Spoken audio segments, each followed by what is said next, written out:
Iya, pertama-tama saya mengucapkan terima kasih kepada Bapak Gembala dan sedang jemaat Tuhan yang sudah memberikan kesempatan saya untuk melayani. Ada pepatah mengatakan tidak kenal maka tidak kenal. Ini pertama kali ya Pak saya kesini ya. Ada yang kenal sama saya nggak? Banyak yang belum kenal kan, makanya kenalan dulu. Nama lengkap saya Jason Irwanto Chan, tapi orang sering manggil saya dengan nama Jason Irwan. Pada awal pelayanan saya seorang penulis lagu. Dan puji Tuhan, beberapa lagu yang sudah saya ciptakan jadi berkat buat banyak gereja Tuhan. Ada yang tahu lagu-lagunya? Banyak yang belum tahu juga. Kasihan saya ini beneran. Tahun 2006 saya ciptakan lagu pertama saya berikan kepada Maria Sandi dengan judul Sentuh Hatiku. Tahu ya? Lagunya gimana? Udah kiri kanan tahu suaranya. Lagu kedua saya berikan kepada Angel Peter dengan judul Kau Selalu Punya Cara. Tahu? Gimana? Mendingan dikit. Lalu saya terus lagu lagi buat Maria Sandi yang mengampuni dan kasih Tuhan yang bagaikan langit membentang. Lalu ada Mike Mohede Kupro Kau Tuhan. Lalu Judika Hilang Tanpamu Kasih Bapa dan Gisela Anastasia Hatimu Ada Bagiku. 2014 untuk pertama kalinya saya jadi seorang produser. Saya pegang seorang penyanyi pertama saya itu Gracia Epifania dengan lagu ciptaan saya yang pertama Tetap Setia, yang seperti wanita bukan seperti waria ya. Dan saya duet dengan Walau Ku Tak Dapat Melihat. Lalu saya bikin lagu buat Asmiranda Yesus Aku Cinta. Lalu saya bikin lagu dan dipopulkan oleh Paniko Harjo oleh Karena Kemurahan Tuhan. Dan 2014 Bapak Kau Setia Kau Tunjukkan Kasih Setiamu. Dan hari ini saya akan sebelum saya berkhotbah namanya ngundang seorang pengkhotbah hobinya terus lagu. Kerjaan pertama apa ini? Nyanyi. Boleh nyanyi dulu Pak Gem? Kunci ya? Ini saya nyanyikan 3 buah lagu sepanjang ibadah dan saya akan ulang lagu baru. Ini 3 lagu yang saya ciptakan dari 2018 sampai 2021. Kiranya jadi berkat buat semuanya ya. Yang ini gedein lagi. Kalau boleh kasih reverb ya, karena ini Natalan cukup capek Pak, tiap hari ini.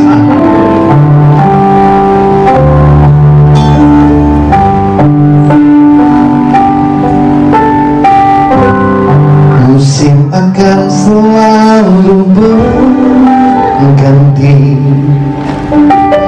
kasih Tuhan tetap abadi,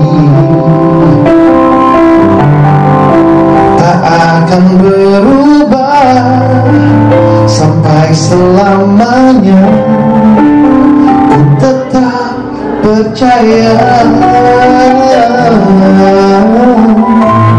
ku yakin Tuhan memberkatimu. Ku yakin Tuhan melindungimu. Burung di udara Tuhan pelihara, karena kasih-Nya. Sama-sama dengan pujian ini. Tuhan selalu menolongku, selalu menjagaku, selagi rambutku tak akan terjatuh tanpa seizinmu. Tuhan selalu menolongku, selalu menjagaku. Dia menyertakanku dan meliharaku seumur hidupku. Musim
kalau kerja nggak pernah setengah-setengah, sempurna dan selesai. Yang sudah katakan amin. Seperti itulah Natal saudara. Ketika dia rela turun ke bumi saudara, dia menjadi sama dengan manusia, berdarah mati, dan dia buktikan dengan kemenangannya melalui bangkit. Amin saudara. Hari ini kita dikasih tema yaitu New Hope saudara. Dan saya punya tema sendiri adalah Yesus adalah harapan di tengah-tengah tiada harapan. Apa? Yesus adalah harapan di tengah-tengah. Saudara, mari kita buka sama-sama. Semuanya bawa kitab suci. Kalau nggak bawa kitab suci, silakan buka handphone suci. Handphone suci nggak ada Alkitabnya, lihat layar suci di belakang saya. Layar suci nggak ada Alkitabnya, lihat orang suci kiri kanan saudara. Enggak ada juga bertobat engkau. Markus 5 ayat 25 sampai ke 34. Markus 5 ayat 25 sampai ke 34.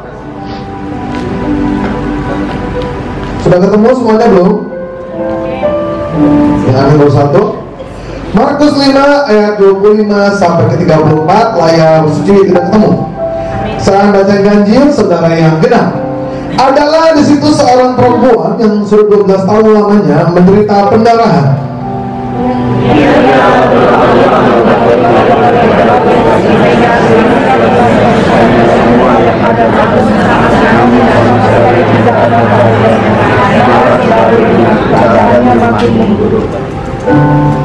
Dia sudah mendengar berita-berita tentang Yesus, maka di tengah-tengah orang banyak itu yang mendekati Yesus dari belakang dan menjamah jubahnya.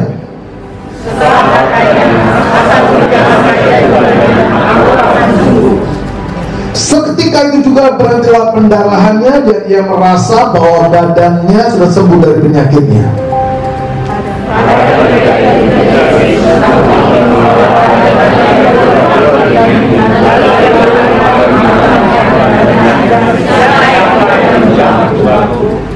Murid-muridnya menjawab, engkau melihat bagaimana orang-orang ini berdesak-desakan dekatmu dan engkau bertanya siapa yang menjamah aku.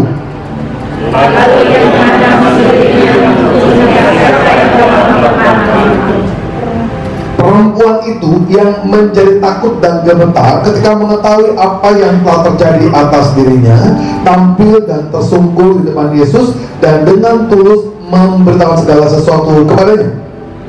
Maka katanya kepada perempuan itu,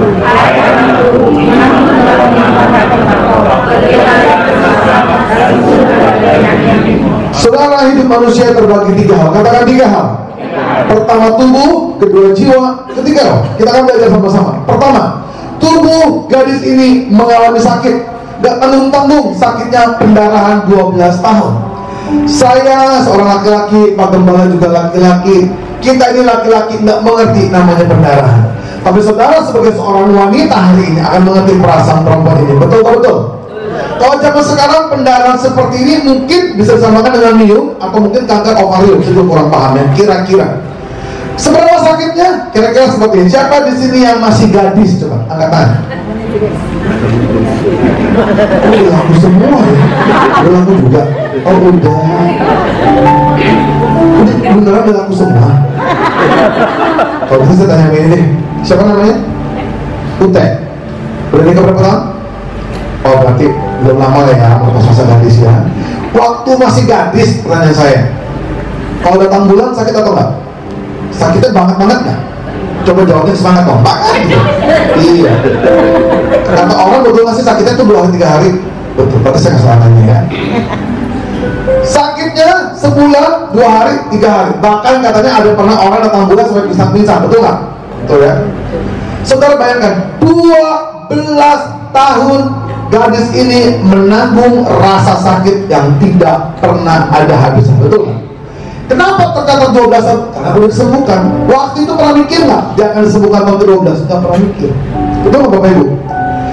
Lewat hari demi hari dia hanya berpikir kapan pendarahannya berhenti.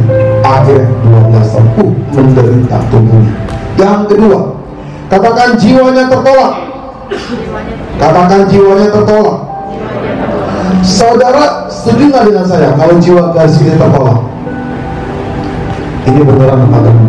Ini jemaat yang paling malam kudus sudah saya merasa tenang. Ditanya ke cicing, wah ya. Saudara teh ngerti bahasa Indonesia nggak sih? Saya lagi nanya, saya mau nanya, ini bukan bercanda, enggak saudara? Saudara setuju nggak dengan saya kalau jiwa kasih tertolong? Bilang ayo setuju lah. Dan saya mau suka-suka saya. Pertama, kenapa saya bilang tertolong? Saya mau tanya sama saudara, gadis ini hidup sendirian atau berkelompok? Sendirian. Saya mau tanya, kemana mama papanya? Kemana? Nggak tahu. Sama sih, nggak tahu. Kemana saudara-saudaranya? Nggak tahu. Teman-temannya? Ini yang paling parah. Di mana ke orang-orang baik Allah, orang-orang gereja? Kasihan nggak? Kasihan. Dibuang, dikucilkan. Saudara, kenapa dikucilkan? Pada zaman itu penyakit pendaran seperti ini disamakan dengan penyakit kusta, najis. Kalau saya sedikit bermain drama, kira-kira ya, anggapnya Pak Gembala sama Gembala ini mama papa saya ya, anggapnya saya gadis nih, kan saya cowok nih, nama saya Jason, sekarang nama saya Jessica deh. Anggapnya ini bapak, ibu, mama papa saya ngomong gini, Pak, kenapa ya, udah datang bulan, 3 bulan gak baik-baik? Papa saya ngomong gini, udah minum kiranti belum? Udah, 3 botol, kurang. Cepetan ke Indomaret, lagi cashback tuh Shopee 60% lu borong semua. Saya minum kiranti agak ke overdosis, kali namanya juga. Mama saya bilang, coba lu minum Femina, enggak sembuh juga. Saudara bayangkan, setelah 2 bulan, orang tuanya mikir, jangan sampai gara-gara satu anak gadisnya, satu keluarga dikatakan najis, makanya dia dibuang keluar. Waktu dibuang keluar, saya percaya banget dia mencari perhatian ke teman-temannya, bahkan ke saudaranya, dan dia menerima. Dan yang paling sedih adalah, saya percaya dia berusaha melawan baik Allah, tapi ditolak, saudara. Makanya tertolak. Yang ketiga, rohnya. Roh itu berbicara tentang iman. Jangan pernah saudara berpikir kalau orang kena kanker, ada orang bangkrut, ada orang yang berbuat salah, mereka nggak berusaha untuk bangkit. Semuanya berusaha, betul nggak? Gadis ini juga berusaha. Makanya jangan gampang menghakimi orang kalau atau prosesnya. Saudara lihat, gadis ini udah berusaha ke berbagai macam tabib sampai uangnya habis. Saudara bayangkan, jawab dengan jujur, nggak usah pura-pura kuat. Uang udah habis, nggak beli sama sekali. Suami, istri, anak-anak, tetangga, teman-teman, gembala tinggalin saudara, ditambah sakit berkepanjangan, punya harapan atau tidak? Susah punya harapan. Di tengah-tengah kondisi gadis ini seolah-olah rasanya semua tampak gelap, semua tampak suram, semua tampaknya nggak ada jalan keluar. Lewatlah Yesus yang disebut harapan. Bukankah Yesus datang ke dunia ini untuk memberikan kita hidup? Amin, saudara. Itulah tujuan Tuhan, saudara. Dan waktu Yesus lewat di kotanya, kondisi Yesus bukan lagi santai, lagi buru-buru. Coba tarik ayat sebelumnya. Yesus mau kemana? Kemana? Mengobati penyakit anak kecil. Iya, siapa namanya? Anaknya siapa? Jairus. Zakis, Pak? Jairus. Jairus. Yang tahu Zakis masih harus pohon nih. Jairus, betul. Anaknya kepala rumah ibadat. Kepala rumah ibadat, orang kaya, orang miskin. Jawab jujur. Kan? Jawab jujur ya, gak usah, emang gak semuanya sih. Saya mau tanya, jadi gak hamba Tuhan. Hamba Tuhan itu, kalau dipanggil sama orang kaya, sama dipanggil orang miskin, cepetan mana? Ayah. Jawab saudara, cepet banget ya. Dia Tuhan ampun berkata. Saudara, tiba-tiba Yesus berhenti. Saudara, saya mau share tentang pengalaman saya. Namanya hilang harapan. Semoga bisa menghibur ya. Saya izin Pak Gembala, saya ini tipe pengkhotbah yang suka ngelucu. Semoga lucu nih. Kalau nggak lucu, tolong tetap tertawa ya. Soalnya saya selama dari tanggal 2 Desember sampai hari pelayanan, ini yang paling malam kudus ini senang saya lihat nih ya. Saudara, ini kejadiannya 2012 kayaknya, saya lupa, 2010 2012. Saya ngerti namanya sakit, saya ngerti namanya tolak, saya ngerti namanya nggak punya harapan. Satu kali, by the way, ini masuk YouTube nggak Pak? Masuk ya? Udah, Yesus ya. Kalau masuk YouTube harus hati-hati nih ngomongnya nih. Satu kali ada sebuah gereja mengundang. Gereja ini mengundang lewat manajer saya. Kalau orang nggak punya nomor telepon saya pasti nggak saya pasti ke Pak Pujo. Ingat tahun berapa tadi? 2012. Pak Pujo ngomong gini, Pak Jason diundang sama gereja H.P. Banyak orang Batak di sana. Pasti ada orang Batak hari ini. Mana kakak? Kamu orang Batak? Kok Medan ke Medan? Ada orang Batak nggak? Cuma satu doang? Dua. Saya juga orang Siantar. Marga saya Siahaan. Siang malam butuh belas kasihan. Puji Tuhan, ketawa juga kan? Saya ngomong gini, Pak Pujo, kalau diundang sama gereja Batak, Ambon, Manado, nggak usah. Kenapa? Loh, bapaknya ngaco. Itu orang Batak jago nyanyi kan? Jago nyanyi. Yang menang Indonesian Idol orang mana? Batak. Pengacara terkenal? Banyak kasus? Ini udah tahu saya. Coba ya, Bapak Ibu cek ke rumah sakit, anak bayi Cina sama anak bayi Batak beda suara. Beneran. Abang coba cek ini. Anak bayi Cina kalau lahir normal suaranya. Betul? Anak bayi Batak enggak. Ada bilang lucu nggak saya? Bisa juga kan? Dia ngomong apa? Manajer saya, Adesan, orangnya udah DP. Aduh, penting ngaco. Dia orang Sunda saya saudara. Ya udah, kapan acaranya? 2 minggu lagi. Acara apa? Spesial, acara ulang tahun. Kenapa kan spesial? Saya ingat 2 minggu lagi hari Kamis.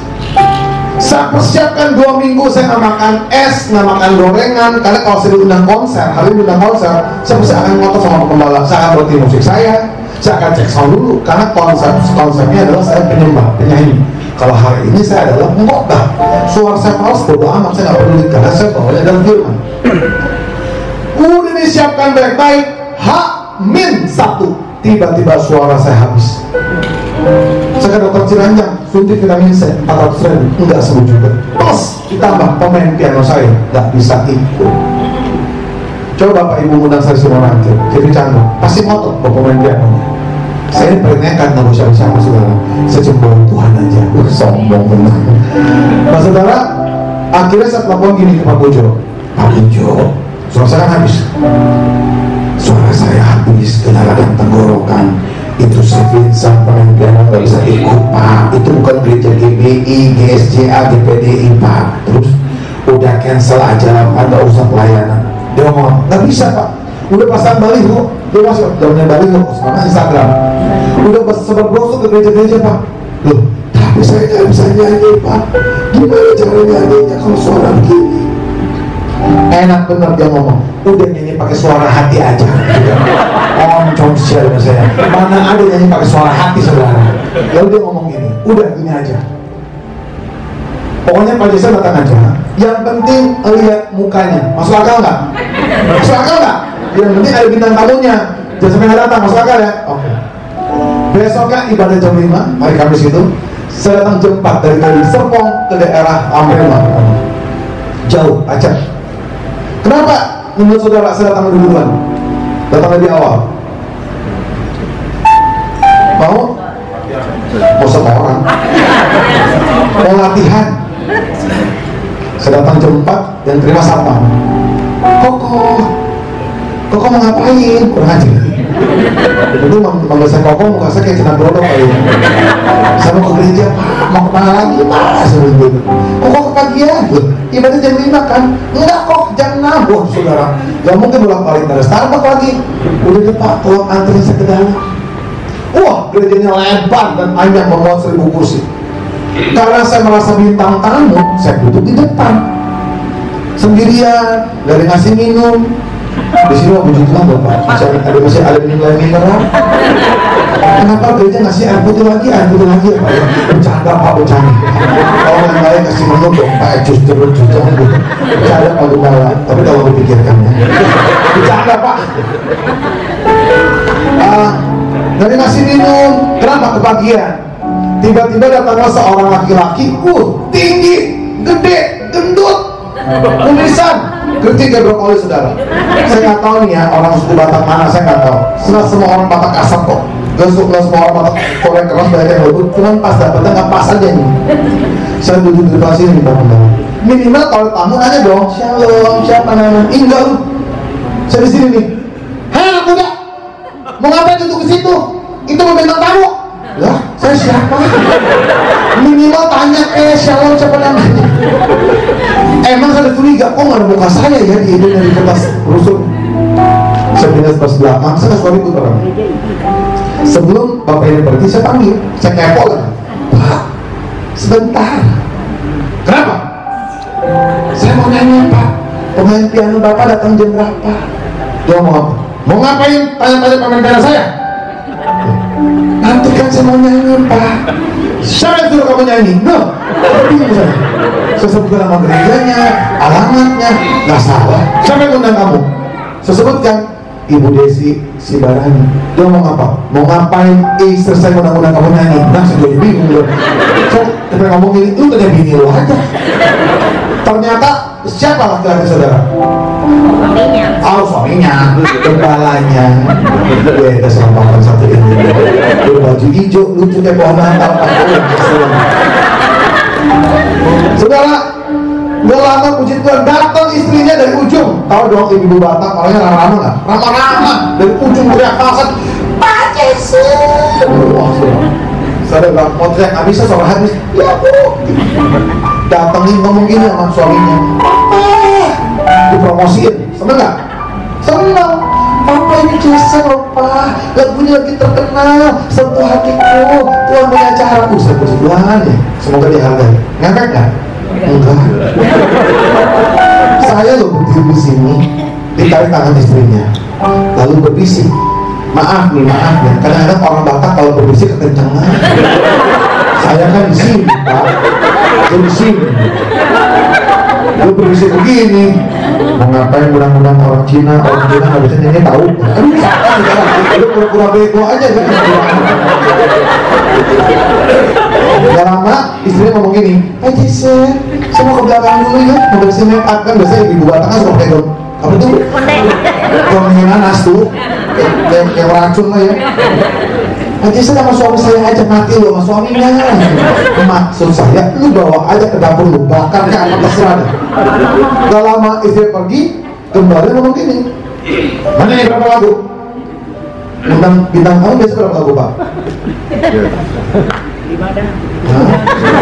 Bapak nggak dengar kata? Dua lagu ya, 2-3 lagu. Tak tahu saya banyak-banyak, satu lagu aja cukup. Tapi puji Tuhan ya, bayaran juga tetap sama udah. Gak lama dia pergi, datanglah pemain pianonya. Beda sama Utema, orang ramah, bagusnya dibilangin dengan baik. Datang dengan muka orang songong, datang ke piano. Saya ngomong gini, Bang, nama saya Jason, tolong dibantu ya Bang. Boleh. Kita semua suaranya saya bingung. Lagu apa tahu? Aku sentuh hatiku Bang. Lagunya bagaimana itu? Betapa aku mencipta. Saya nggak tahu lagunya. Loh, nggak kita kenal lagu. Maksud saya ini kan pemain piano. Maksud saya mau ngajarin. Saudara percaya nggak saya bisa main piano? Nggak percaya ya? Saya buktiin. Sini.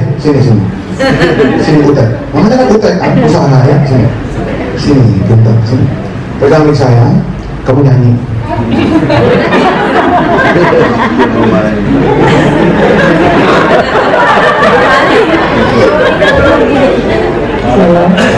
Sangat ujung. Mau berapa Utek? Buat apa lo gua? Tersentuh hati gua dia. Mukanya salah.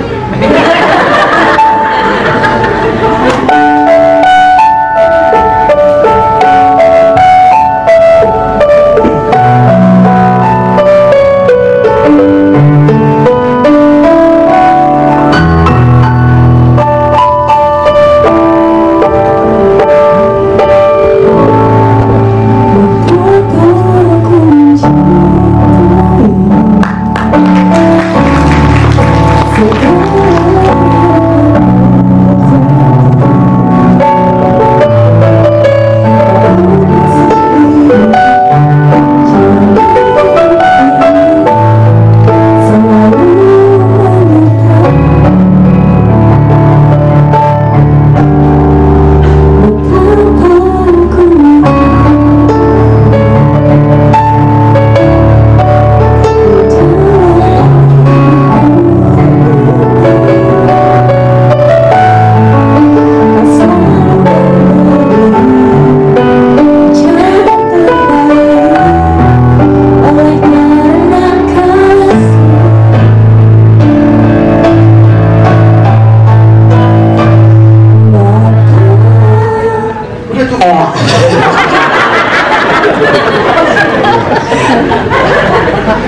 Suaranya lembut banget ya, bener cocok sama orangnya.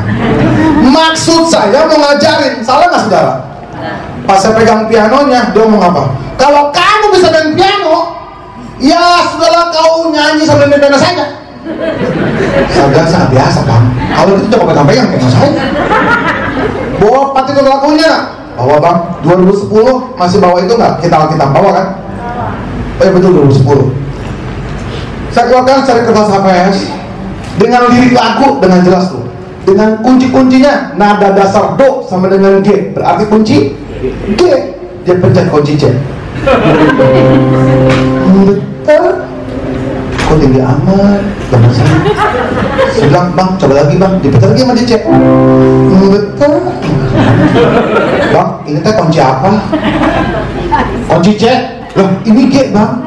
Saya nggak bisa G, C aja. Dia pikir kunci Inggris kali ya. G ke C jauh nggak bos? Jauh. G, A, B, S, B, C, 5 nada nggak nyampe. Soalnya lagi habis lagi. Saya ngomong apa? Bang, nggak nyampe ketinggian. Dia ngomong, kamu ini penyanyi. Penyanyi itu profesional. Apapun jenis kunci bisa. Dan ceknya dulu baru. Udah terserah lah mas. Saudara saya duduk sendirian. Saudara bayangkan ya, tubuh saya lagi sakit, radang tenggorokan, demam. Orang sakit baperan nggak? Baperan.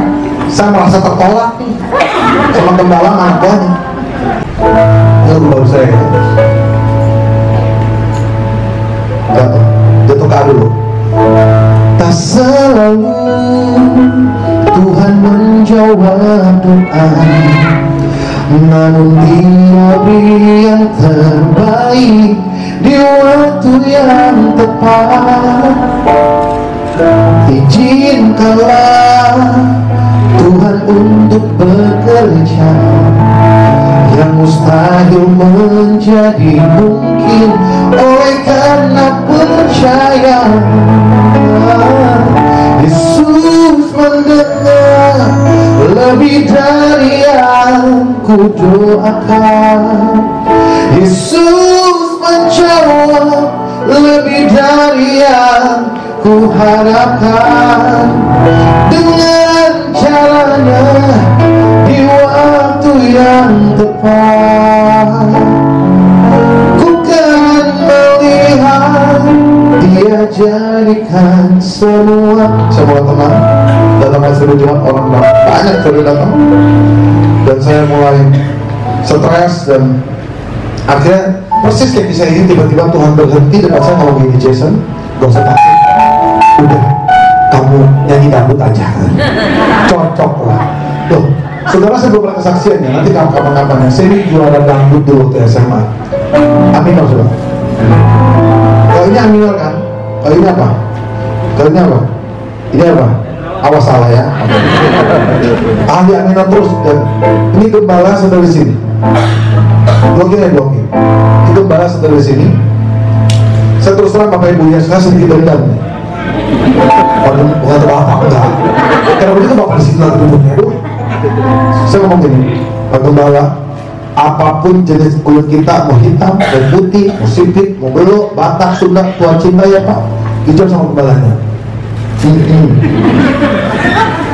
Saya tatap matanya dengan tajam, dengan sedikit dendam ya. Amin, tahan terus.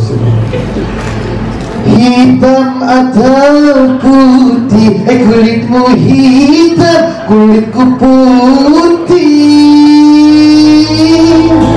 Hitam atau putih, matamu bulat, mataku sipit. Semuanya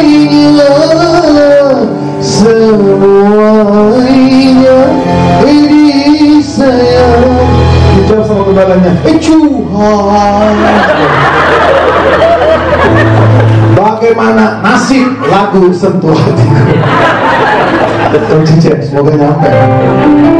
Baru tahu saya pasang kuda-kuda sudah seperti ini. Tapi next time kalau boleh penggembala ya, Bu, ini kayaknya mic-nya harus pakai orang soundman deh. Ini mic pembicara, ini penyanyi bisa mati berdiri pakai mic ini. Nggak ada ritme, apa nahan sampai Setengah mati sebenarnya tadi ya. Saya pasang kuda-kuda sebenarnya, tolong ibu jangan tiru saya bu ya. Ini dosa bu, ini kepaksa bu. Jadi kalau penyanyi Edison Idol berprofesional ya, kalau nyanyi itu pakai action bu. Ibu kalau nggak nyampe kata action aja bu, sampai nggak nyampe bodo amat, ini action dulu. Kayak Judika loh, nyanyi lagu Never Enough. Never, bikin jalan sendiri. Action mungkin. Pasang kuda-kuda seperti ini, semoga nyampe nih C ya. Ibu beneran jangan tiru ini. Betapa ku mencintai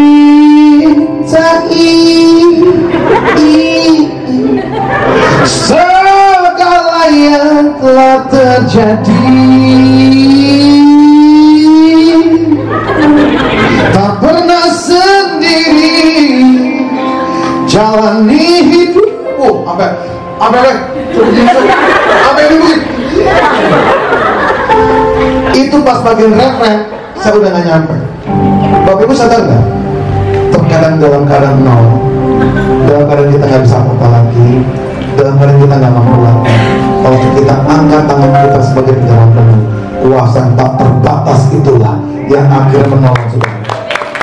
Saudara hari itu dari komando 1000 jemaat berdiri, mereka yang nyanyi dengan keras, Bapa sentuh hatiku. Waktu hari itu Tuhan lawat luar biasa. Saya juga heran.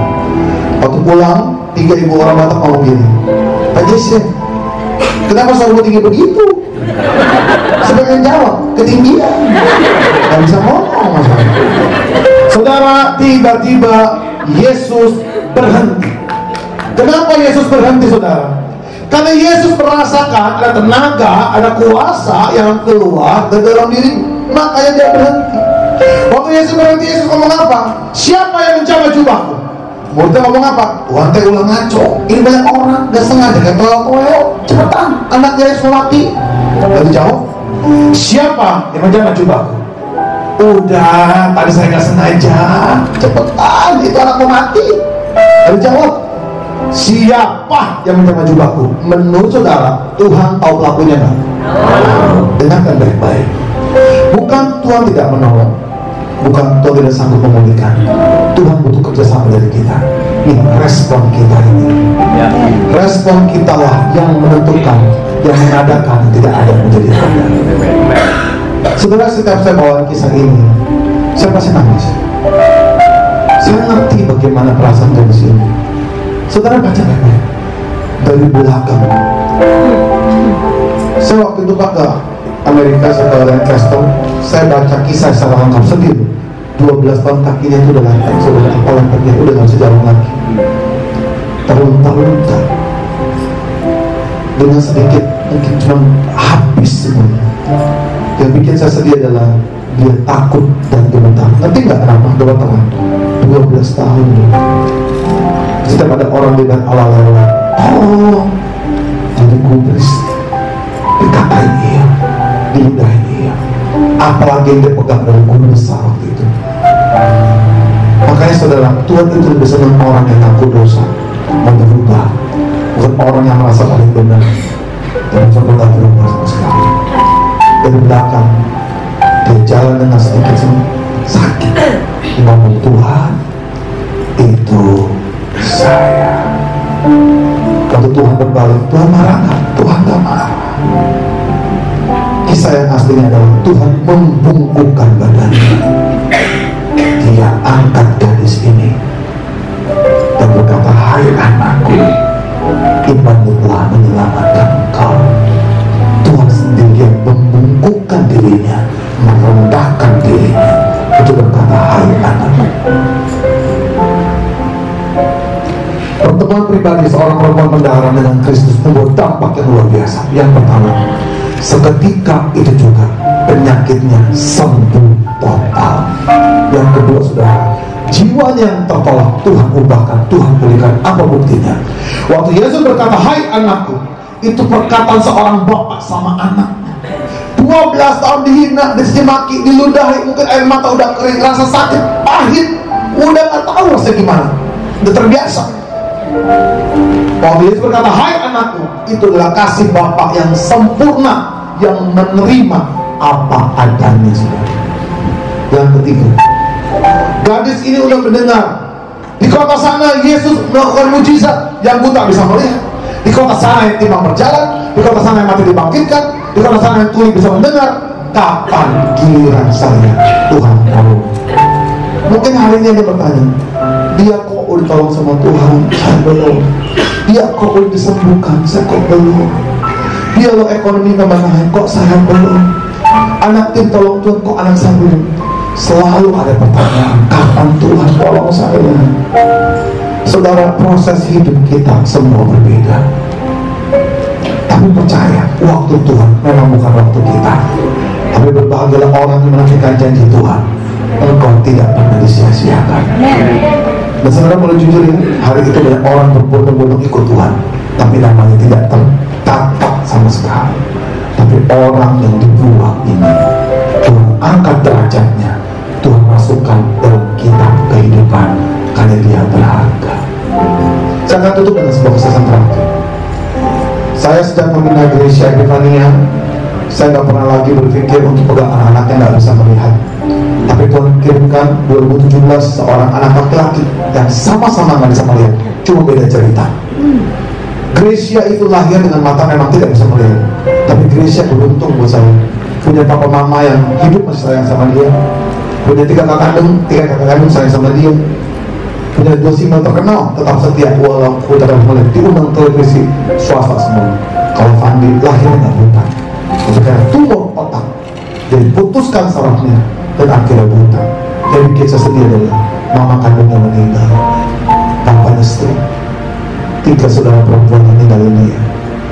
Dia dirawat oleh seorang ibu tiri dan 3 saudara tiri. Siapa kapan Biko? Ini dia, kalau kita